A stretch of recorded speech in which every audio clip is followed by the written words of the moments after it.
15 North Carolina death row inmates will now serve life in prison without the possibility of parole. Governor Roy Cooper commuted their sentences today, his final day in office, 8 days after President Biden lessened the sentences of 37 federal death row inmates. Tonight, News 13's Justin Berger reports.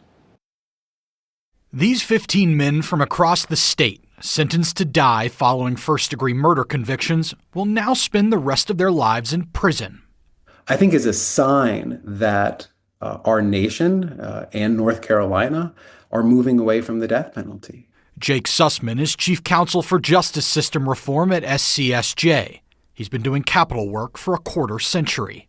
His client, Nasir al-Din Sadiq, formerly known as Lawrence Peterson, is among the group of 15. These death penalty cases across the board of these 15 cases were all infected with, whether it's racial bias, severe mental illness that was never surfaced to a jury deciding between life or death, lawyering that people would find inexcusable at the trial level, all manner of problems. The governor's office is not highlighting a single element in any of these 15 cases.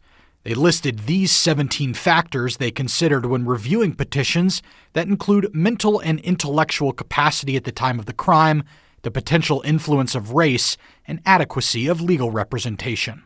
In a statement, Cooper says, quote, "After thorough review, reflection, and prayer, I concluded that the death sentence imposed on these 15 people should be commuted, while ensuring they will spend the rest of their lives in prison."